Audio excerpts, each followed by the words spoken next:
Morning my dear students. कक्षा 7 में आप समस्त विद्यार्थियों का स्वागत करता हूँ। मैं शुभम तिवारी, आपका विज्ञान अध्यापक माय गणित संस्कार अकेडमी से आज के पाठ्यक्रम के बारे में चर्चा करेंगे। आज हम आपका विज्ञान में तृतीय अध्याय अर्थात इकाई 3 पाठ 3 पदार्थ की संरचना एवं प्रकृति लेकर के उपस्थित हुए हैं। तो सबसे पहले बात करते हैं इस पाठ से रिलेटेड कुछ महत्वपूर्ण बिंदु जिसके बारे में हम इस पाठ के माध्यम से अध्ययन करेंगे। सबसे पहली बात है पदार्थ की अवस्था। फर्स्ट पॉइंट है इसमें, आप भी अपनी बुक उठा करके देखेंगे तो पहला पॉइंट मिलेगा पदार्थ की अवस्था। उनके निर्माण की मौलिक इकाई क्या है अर्थात अणु और परमाणु, तथा इनके बीच में क्या अंतर होता है। अणु परमाणु में अंतर क्या है, इनके बीच की दूरी यानी अणु और परमाणुओं के मध्य के जो बीच की दूरी है उस कारण से इन पदार्थों में क्या क्या भिन्नताएं हो जाती हैं। इनकी प्रकृति और इनका जो भौतिक एवं रासायनिक गुण है किस प्रकार से अलग अलग हो जाते हैं। दूसरा है रसायन की भाषा, मीन्स रासायनिक विज्ञान में पदार्थों को किस रूप में अध्ययन किया जाता है अर्थात तत्व की बात कर रहे हैं। तत्व एवं उनके संकेत क्या है, कितने प्रकार के तत्व यहाँ पर विद्यमान है। रासायनिक सूत्र क्या है, रासायनिक सूत्र से लाभ क्या है, और अवयवी तत्वों एवं उनके अनुपात अर्थात तत्वों को उनके अनुपात में मिश्रित करने पर एक नए पदार्थ के रूप में क्या क्या बनता है अर्थात यौगिक और मिश्रण की बात कर रहे हैं यहाँ पे हम। चौथा पॉइंट है यहाँ पर अम्ल, क्षार और उदासीन यौगिकों की अवधारणा। अम्ल क्या है, क्षार क्या है और उदासीन मूलक क्या है, इनकी क्या अवधारणा है, कैसे इनकी पहचान की जाए, प्रकृति में इनकी उपस्थिति क्या है, इनका उपयोग क्या है, इनके मुख्य रूप से अगर हम बात करें तो इनके स्रोत क्या है जहाँ से अम्ल, क्षार और लवण की प्राप्ति हो सकती है। इसके बाद प्राकृतिक सूचक, इसके बाद उदासीनीकरण एवं दैनिक जीवन में। तो ये 6 पॉइंट हैं। इन 6 उद्देश्यों को लेकर के इस पाठ का आज हम अध्ययन करना प्रारंभ करते हैं। सबसे पहले बात करते हैं पदार्थ क्या है।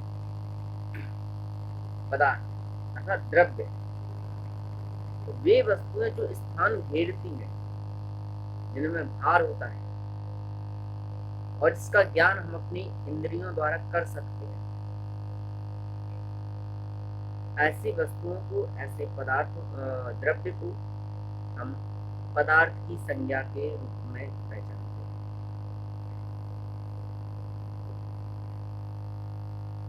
तो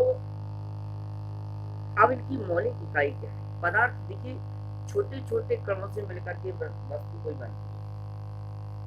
जब भी किसी वस्तु का कोई निर्माण होता है तो वह छोटी छोटी इकाइयों से मिलकर के बनाया जाता है। अगर उदाहरण के तौर पर बात करें तो एक मकान को ले लीजिए, एक कमरा जहाँ आज और हम आप बैठ करके अध्ययन कर रहे हैं, वह छोटी छोटी ईंटों से मिलकर के बनाया गया है। तो जिस प्रकार छोटी छोटी ईंटों से मिलकर के एक मकान, एक कमरा तैयार होता है, कमरे को मिलाकर के एक मकान तैयार होता है, एक घर तैयार होता है, इसी प्रकार से छोटी छोटी इकाइयों को मिलाकर के एक द्रव्य या पदार्थ की संरचना होती है। परंतु उन कणों को हम देख नहीं पाते। तो उन कणों को क्या कहते हैं, उन कणों को हम अणु या परमाणु कहते हैं। क्या कहते हैं, अणु या परमाणु। तो पदार्थ अनेक छोटे छोटे कणों से मिलकर बने होते हैं जिन्हें हम अपनी आंखों से नहीं देख पाते, जिन्हें हम परमाणु कहते हैं या अणु कहते हैं। पदार्थ का वह सूक्ष्म कण जो स्वतंत्र अवस्था में नहीं रहता, सामान्यतः 2 या 2 से अधिक परमाणु संयोग करके परमाणुओं का एक समूह बनाते हैं जिसे हम अणु कहते हैं। यहाँ बात कर रहे हैं अणु और परमाणु। तो सबसे पहले मैंने जाना कि पदार्थ क्या है। तो पदार्थ वह वस्तु है जो स्थान गिरती है, जिसमें कुछ ना कुछ भार होता है अर्थात द्रव्यमान होता है, और जिसे हम अपनी इंद्रियों के द्वारा उनका ज्ञान कर सकते हैं, उनको समझ सकते हैं। इसके बाद पदार्थ की वर्गीकरण अवस्था के आधार पर ठोस, द्रव और गैस, 3 अवस्थाओं में पदार्थ पाया जाता है, द्रव्य पाया जाता है। आणविक संरचना या रासायनिक संरचना के आधार पर तत्व और मिश्रण में पदार्थ को बांटा गया। तत्व, यौगिक और मिश्रण में मिश्रण को 2 भागों में बांटा गया, विषमांगी, समांगी। तत्व को 2 भागों में बांटा गया, तत्व अधात्विक और धात्विक तत्व, और यौगिक को भी 2 भागों में बांटा गया, कार्बनिक और अकार्बनिक यौगिक। अब अणु और परमाणु क्या है?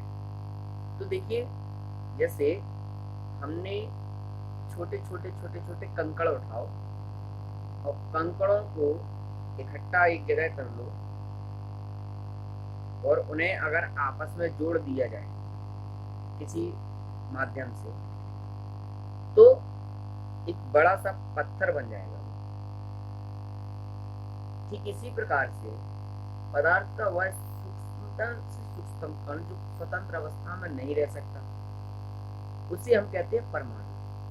तो जब 2 या 2 से अधिक परमाणु आपस में आकर के एक साथ जुड़ जाते हैं, संयोग कर लेते हैं, तो इस प्रकार एक नया कण का निर्माण होता है, और ऐसे हम अणु कहते हैं, जो कि स्वतंत्र अवस्था में रहता है। तो वह कण जो स्वतंत्र अवस्था में रहता है और 2 या 2 से अधिक परमाणुओं से मिलकर के बना होता है, उसे हम अणु कहते हैं। और वह कण जो स्वतंत्र अवस्था में नहीं रह सकता है, वह सूक्ष्म से सूक्ष्म कण जिसे हम अपनी आंखों से भी नहीं देख सकते, उसे हम परमाणु कहते हैं। तो डियर स्टूडेंट्स, ये थी आज पाठ की अवधारणा में एक बात पे हमने बात की, पदार्थ क्या है, पदार्थ की अवस्था के बारे में, उसका वर्गीकरण और अणु और परमाणु। कल मैं आपसे तत्व, यौगिक और मिश्रण और ठोस, द्रव, गैस के बारे में चर्चा करूंगा। पुनः इसी समय पर कल सभी लोग इस वीडियो के माध्यम से जुड़ें और अध्ययन करें, और तब तक पिछले पाठ से संबंधित मैंने आज अति लघुत्तरीय प्रश्न आपको दिए हैं, उन्हें आपको अपनी फेयर कॉपी में करना है, और करने के पश्चात उन्हें व्हाट्सएप ग्रुप पर शेयर करें ताकि आपकी चेक हो सके कॉपी। कल तक आप अपना अध्ययन जारी रखें। मैं पुनः आपसे मिलूंगा, तब तक के लिए आप सभी को शुभकामनाएं। Thank you very much.